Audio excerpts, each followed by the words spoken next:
Buenas, espero que estés muy bien. Te doy la bienvenida a un nuevo episodio de Mente Abierta.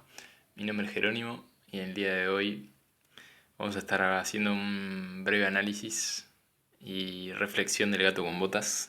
Eh, Se preguntarán, ¿no? ¿Qué tiene que ver el gato con botas en un canal de autoconocimiento, de desarrollo personal, espiritualidad? Y bueno, después de ver la película me di cuenta que tiene mucho. Eh, Esto continúa un poco la miniserie que empecé, pero dejé un poco del análisis de series y películas desde este lugar. Y bueno, creo que muchas de las películas animadas y caricaturescas, o no me sale la palabra, ¿no? Pero que tienen personajes ficticios, ¿no? De animación y todo, tienen generalmente enseñanzas muy profundas y a veces más incluso que películas hechas por humanos, ¿no? Actuadas por humanos. Y también al estar hechas para niños, tienen también un poco nos remontan y nos enfrentan con nuestro propio niño en algún punto, por lo cual es muy interesante. Y bueno, esta película entonces es de 2022, del gato con botas, se llama El último deseo. No sé si realmente le pusieron así porque es la última que van a sacar del gato con botas o no, pero bueno, cuando la vi, que la vi en realidad porque ahora la pusieron en Netflix y yo como lo único que veo es Netflix. Bueno, la vi y dije, wow, me pegó como un choque porque dije, pa, qué bien hecha que está y qué enseñanzas tan profundas tiene y qué bien pensado, ¿no? De alguna manera. Pero bueno, primero voy a hacer una pequeña descripción de la película y después vamos un poco más al análisis, ¿no? Al análisis profundo. Bien, tenemos como personajes principales de esta película, tenemos al gato con botas, es uno. Después tenemos a la muerte, que es el que persigue al gato con botas, que es como un lobo con dos cizañas, dos guadañas. Y después tenemos a Kitty, que es la ex de Gato, que vamos a ver, y también es como él, en cierto sentido, es ladrona, es muy a ese estilo de Gato con botas. Y después tenemos a Perrito, que es un perro muy cariñoso y amable que se encuentra el gato con botas y los acompaña a lo largo de la película. Y después tenemos a un poco lo que vendría a ser del lado de los enemigos. Podemos tener a Jack Horner, que es uno que también está en la búsqueda en la película, que es también como el dueño de una panadería, un empresario muy codicioso, muy famoso. Y después tenemos, después de Jack, también tenemos a Ricitos y los Lobos, que bueno, no me los acordaba, me está costando acordarlo, pero sí, están muy presentes en la película. Y que en realidad lo que pasa es que es Ricitos que quedó huérfana y se fue a vivir con los osos, ¿no? Pero bueno, esos son como los personajes principales de la trama, ¿no? ¿Y qué es lo que va sucediendo, no? Al principio nos muestran, como siempre, al gato con botas como esta leyenda audaz, confiado, que se da contra todo y que está lleno de hazañas y realmente como nos da esa vibra de lucha, de inmortalidad, de poder con todo. Y lo que le sucede al gato con botas es que él estaba como feliz en esa batalla, en esa cosa de ser el mejor de todos y mostrar su valentía y todo lo capaz que era, lo valiente, lo heroico. Y en una de esas batallas les pasa que muere, se da un porrazo, muere y descubre que solo le queda una vida, porque para él los gatos tienen 9 vidas, entonces a él le quedaba una vida nomás y se acaba de dar cuenta de eso. Para mí los gatos tenían 7, pero bueno, en la película son 9. Y lo que sucede a partir de ese punto es que le empieza a aparecer esta figura de la muerte que mencionaba, ¿no? Él se da cuenta que le queda una vida por vivir y se acaba y se muere para siempre. Y le empieza a perseguir la muerte. ¿no? Y al principio pensamos que es un personaje más, pero después nos damos cuenta que es su propia sombra proyectada, ¿verdad?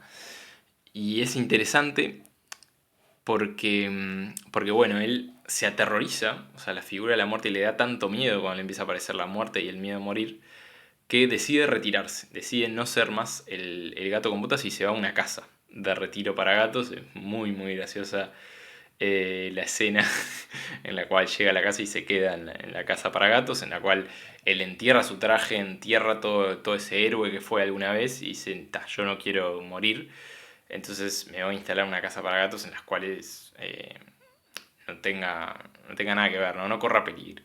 Y ahí, bueno, lo vemos como en la casa para gatos en realidad lo que vive es prácticamente una depresión, ¿no? Vemos cómo está totalmente apagado, como que nada le llama, y bueno, de alguna manera se abandona a sí mismo, renuncia a su vida anterior, renuncia a cualquier tipo de ambición, motivación, y se queda ahí.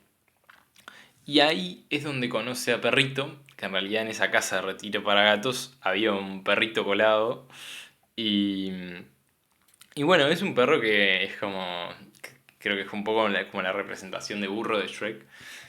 Y esto de está siempre como animándolo y siempre está feliz el perrito y nunca, siempre está como contento y expresando su felicidad, y el gato con botas todo lo contrario, ¿no? Está en un estado de depresión total, no quiere saber nada con nada.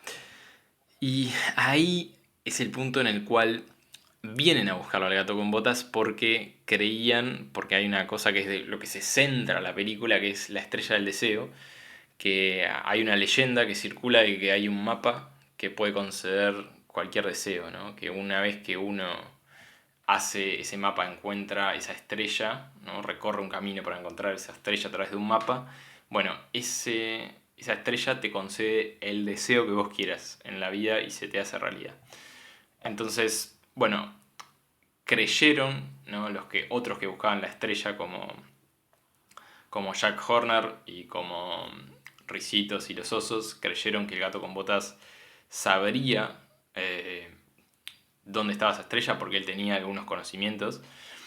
Y bueno, lo van a buscar y bueno, ahí cuando lo van a buscar, bueno, el gato con botas se escapa, de ahí logra escaparse y se da cuenta que que la muerte de alguna manera me parece que siempre, se da cuenta que la muerte siempre va a estar presente, siempre lo va a acechar y que para eso su única opción, lo único que le queda es, bueno, recorrer el, el camino que le lleva a descubrir esa estrella, para cumplir, para pedir el deseo de la inmortalidad y así él podría ser feliz, ¿no?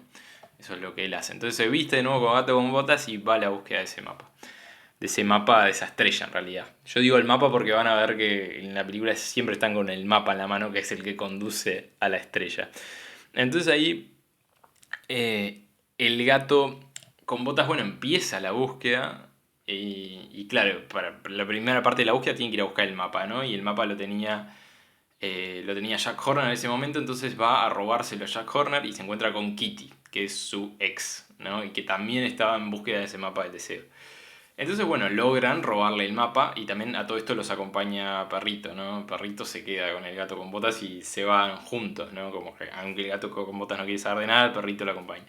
Y ahí van a eso, logran robar el mapa del deseo y y una vez teniendo el mapa, van hacia el lugar donde tienen que ir, entran y ahí empieza la parte más interesante de la película, que es la parte impresionante, que en realidad al llegar, ¿no? Al llegar al lugar que es y a cada uno al tomar el mapa en sus manos, el mapa les muestra el camino que tienen que recorrer para llegar a la estrella, para pedir su deseo. Y curiosamente, es la parte más maravillosa, el camino es un reflejo de su realidad interna.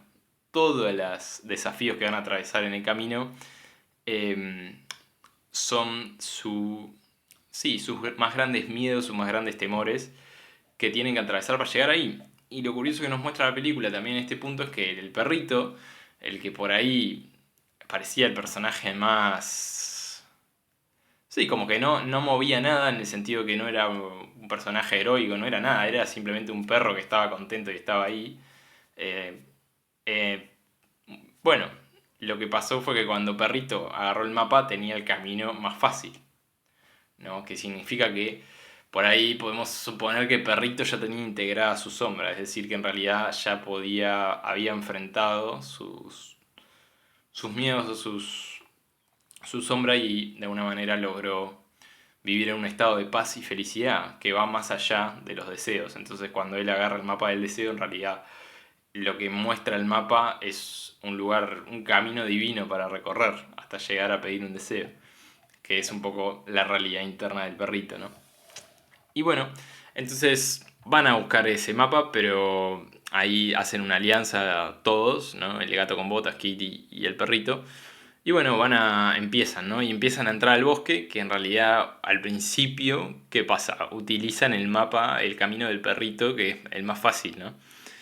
Y, y bueno, pero después no les queda otra que por ahí enfrentar. Hay ciertos momentos en que el mapa se le va a perrito y tienen que agarrarlo y les toca enfrentar sus propios miedos, ¿no?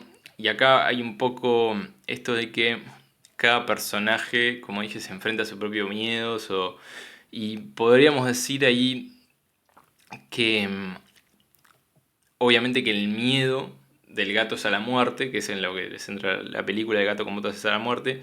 Kitty, la gata, es a la traición, ¿no? Por ahí sería la falta de la desconfianza, ¿no? Que alguien la traicione. Ese es como el miedo base. Y por ahí, y el último miedo que nos queda, que nos muestran, es el de Ricitos, que también lo va a buscar, que es la soledad. O más bien el de Ricitos también lo veo como el tema de pertenecer, de tener una familia a la que pertenecer, porque ya no se sentía parte con los osos. Y bueno, eh, en resumidas cuentas, ya recorren el camino y acá spoiler alert de lo que pasa.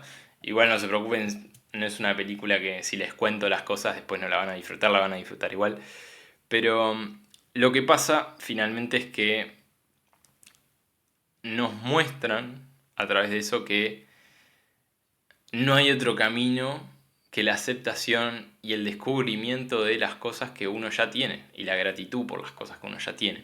Creo que eso es un poco el mensaje, porque al final todos cuando están por pedir el deseo se dan cuenta que ya tienen todo lo que necesitan y que por ahí la cosa va por otro lado, no va tanto por el desear, sino por el aceptar y estar agradecido por lo que tienen y también ver un poco, enfrentar sus propios miedos de frente, ¿verdad? Y me gustaría como tocar este punto también, como todos se salvan, ¿verdad? Pero Jack Horner no, que era el más codicioso y el de más deseo, es como muestran un poco esto que es muy interesante, cómo se hunde con su propio deseo. O sea, se hunde desde la ambición excesiva, se hunde, o sea, se lo traga el coso por querer más, querer desear más, y muestran como representa la conciencia de él con una pequeña, como una mosquita, y la mosquita, o sea, la conciencia de él es la que se lleva el último pedazo del mapa para que él no pueda pedir el deseo. O sea, que lo poco que le quedaba de conciencia es lo que le lleva a decir, ok, prefiero no pedir el deseo y prefiero hasta probar de nuevo en otra vida, no sé cómo decirlo. Creo que es un poco también ese mensaje de lo único bueno, lo único como transparente que quedaba, bueno, eligió no desear más, ¿no? Eligió irse y abandonar a Jack, que la conciencia abandona a Jack y Jack muere. Y me gustaría ir un poco, ahora un poco a la parte de lo que es el significado más psicológico, ¿no? De, de todo, psicológico y espiritual, se podría decir. Creo que el mapa es eh, un poco la guía para esto porque es un poco representa el mapa de la vida de cada uno, ¿no? Y eso es súper interesante porque tenemos, por ejemplo, el gato, y ahí vemos muy claro las heridas también que tiene uno viendo cada camino. El gato con botas tiene las pruebas de él, están relacionadas con el miedo y con el fracaso, ¿no? Si vemos como es un poco, cuando la muerte se le aparece, es un poco, a él lo que le da miedo es enfrentarse a la muerte, ¿no? Y por ahí lo que le pasa también es que había construido, que esto es muy interesante para llevarlo, todo en realidad es interesante para llevarlo al terreno humano, por eso lo traje, pero cómo él había construido una personalidad de tantos logros y tantas cosas y tanto heroísmo, que bastante de esa carácter o personalidad se sustentaba en el miedo a morir.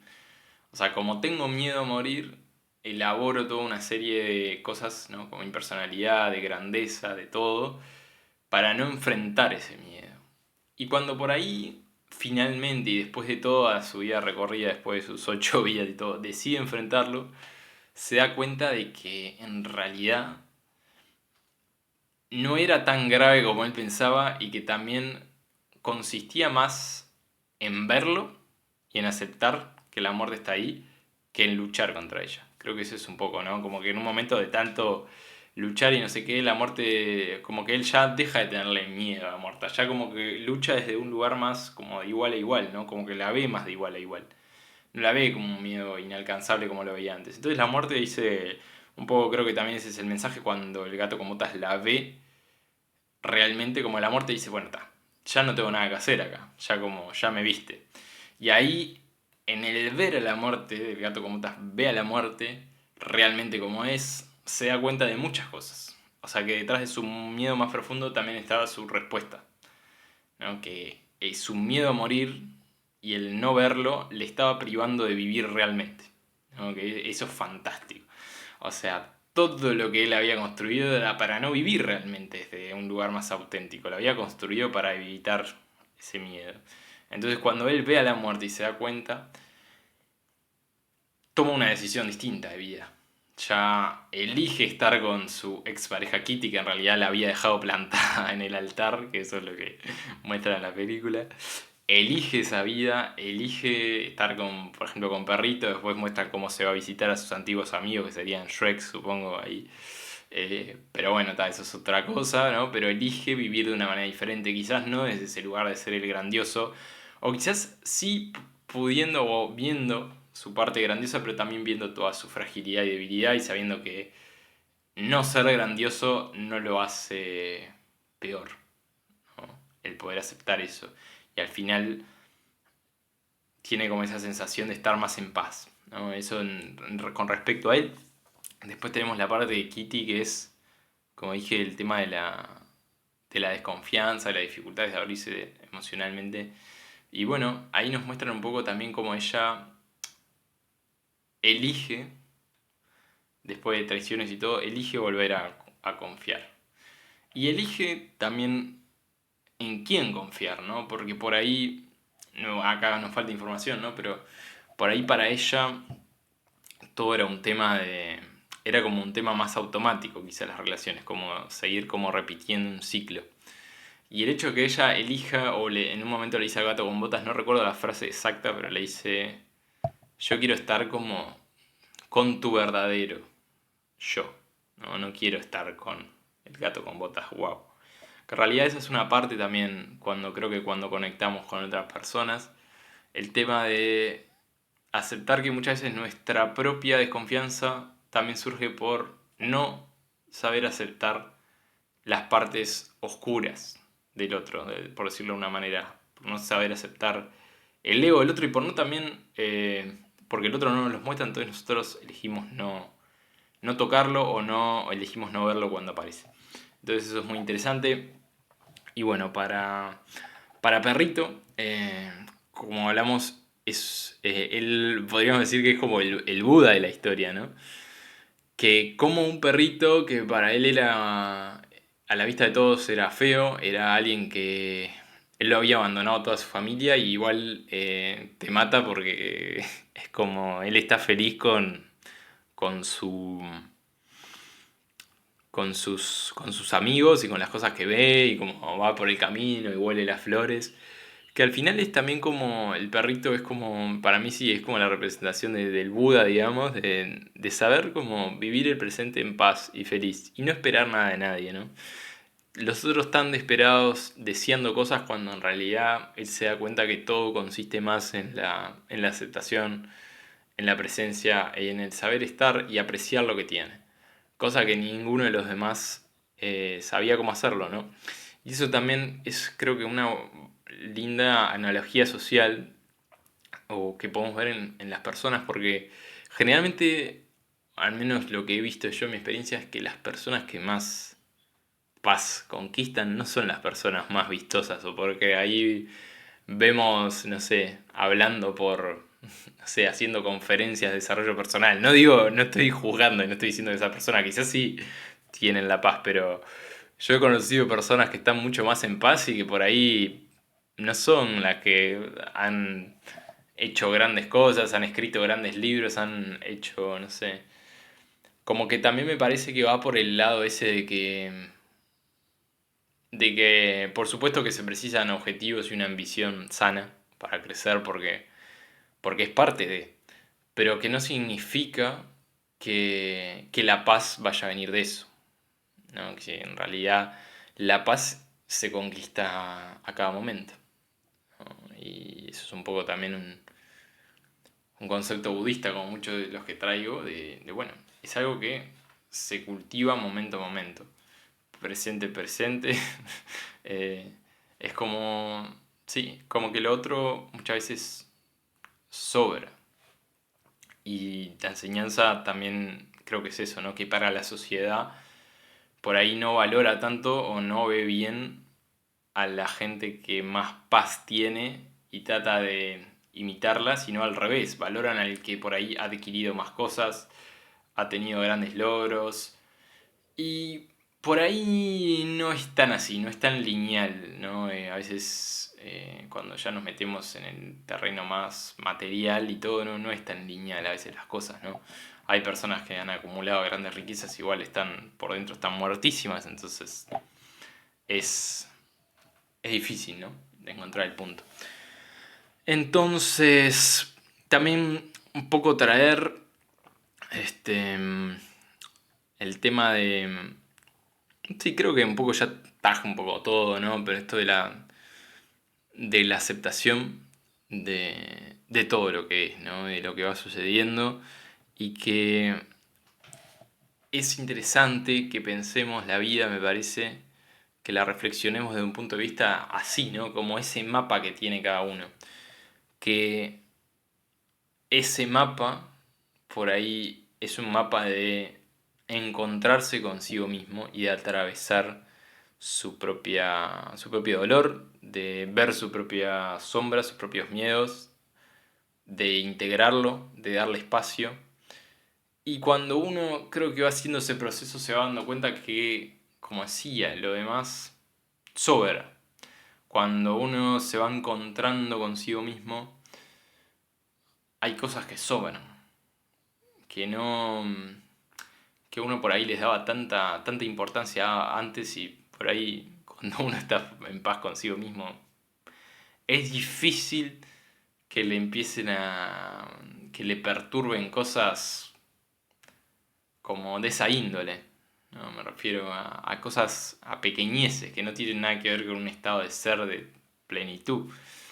Y bueno, ese es un poco, creo que el viaje en el que todos estamos y cómo podemos, cómo lo más importante es encontrarse a uno, ¿no? Eh, el otro día tuve un intensivo gestáltico con un gran maestro y recuerdo con una frase que me quedó muy grabada que en realidad es un poco lo que él comentaba que el camino para encontrar como sí, que el camino para encontrar el corazón de cada uno está plagada de cosas, ¿no? De dolor, de trauma, pero que cuando uno lo encuentra, eh, como que no precisa nada más, ¿no? Como que ya existe, ya se valora, ya Ya sobran las palabras para describir un estado así, que es un poco el estado de que tenía perrito, ¿no? Entonces, bueno, un poco eso. También quizás mencionar como un poco la herida de los demás que no comenté, ¿no? De Ricitos y de Jack. De Ricitos es un poco esto de no sentirse parte de su familia y querer una familia distinta, ¿no? Querer una familia mejor. ¿Y cuántas personas desean eso, ¿no? Decir, no, no, yo quiero otra, que me hubiera tocado otra familia, que me hubiera tocado otra cosa. Y en realidad lo que le muestra el mapa en un punto es que le dice como lo que estás buscando ya lo tenés. Me pareció como súper súper fuerte también, porque de alguna manera muestra, ¿no? Que era una familia distinta de osos, pero una familia que la recontra amaba. Y ella no lo sabía ver eso. Estaba tan obsesionado con que no, no, yo quiero como mi familia que sea así, asá, y en realidad eh, por ahí, si ella hubiera afinado la vista, que al final lo termina haciendo y valorando su verdadera familia, dijo, claro, pero si ya lo tengo acá, ¿por qué estoy buscando otra familia? Si ya está acá. Quizás son un poco diferentes, pero puedo valorar lo que tiene cada uno y la amo tal cual es, ¿no? Y un poco lo de Jack, que es un poco creo que es la parte de la no redención, ¿no? Que es un poco fuerte también. Porque, porque yo la verdad no pensaba que en una película para niños lo iban a mostrar así, pero realmente el, lo que es el abandonarse a uno mismo y al final cómo te consume la ambición excesiva, el deseo excesivo y cómo pensás que por ahí eso te va a dar algo y al final lo termina matando por dentro. Y un poco la herida de él era la herida de no ser visto, ¿no? En la infancia lo muestran como él tenía como una empresa de tartas la familia y todos iban a ver al de al lado, a Piñocho, y al de él, a él no le daban bola. Nadie lo miraba. Entonces construyó toda esa personalidad narcisista de obtener cosas y de una cosa tras otra y tras otra, solo para que lo miraban, para que lo vieran, ¿no? Y, y bueno, con el gato con botas pasa algo de eso, en el sentido de que él igual tenía mucho mayor grado de conciencia, ¿no? Y en un momento hay una escena que muestran para atrás, como que él decía, pero si yo pensé que quería ser ese héroe, el que me viera todo el mundo, ¿no? Y ahí empieza a hablar como, ahí empieza a hablar creo que el corazón de él, ¿no? Y la conciencia de él, y le empieza a mostrar todas las escenas en que él era un héroe tan así, pero después ¿cuál era la contracara de ese héroe? Era el héroe que después de esas grandes hazañas se quedaba solo en un rincón, que no tenía nadie, que no tenía dónde dormir, que no tenía nada, ¿no? Es un poco movilizante también esas escenas, pero nos muestran eso, ¿no? De que en realidad por ahí lo que él pensaba, ¿no? Lo que él pensaba, que siempre digo, ¿no? La mente nos hace trampa, que lo que pensamos que va por ahí porque la mente lo interpreta como una gran cosa, no se corresponde con acá, con lo que realmente el corazón siente. Quizás el corazón siente más una compañía, un abrazo, alguien con quien compartir la vida, que estar siendo el más deslumbrante de todos y que todo el público me aplauda, ¿no? Por ejemplo. Entonces es bueno, es muy interesante la película, la verdad. Ya pasaron, se estrenó en 2022, pero bueno, no quería dejar de traerlo, ya saben que yo llego un poco tarde con las películas siempre. Les recomiendo que si no la vieron, la vean realmente porque vale la pena, se van a llevar algo. Y no importa si ya la vieron, véanla de nuevo si tienen ganas porque nada, hay cositas interesantes y estas cosas siempre las podemos dejar que pasen tiempo, la vemos de nuevo y nos llevamos un aprendizaje o si estamos viviendo determinado momento nos acomoda un poco la perspectiva. Así que bueno, nada, no sé, estaba como muy feliz de poder hacer este episodio. La verdad que me pareció muy interesante y estoy muy feliz también, como siempre, de seguir haciendo el podcast. Así que nada, bueno, esto fue todo por hoy. Espero no haberme dejado nada, aunque seguramente algo me haya quedado por comentar, porque estaba realmente cargadísima de simbolismos y de cosas que uno, bueno, pasa por alto. Pero nada, impresionante. Así que bueno, como siempre, me podéis seguir en redes sociales, @menteabiertapodcast _ al final. Acordate eso en Instagram. Y acordate en YouTube de darle like, de suscribirte, de tocar la campanita para enterarte de nuevos episodios. También en Spotify, de poner el corazoncito, de darle seguir al podcast para enterarte de nuevos episodios. Y bueno, comentame también qué te pareció, tanto en Spotify como en YouTube, o si querés mandarme un mensaje por Instagram, siempre es bienvenido. Así que bueno, esto fue todo por hoy. Entonces te mando un abrazo muy muy grande y nos estamos viendo en el próximo episodio. Chau chau.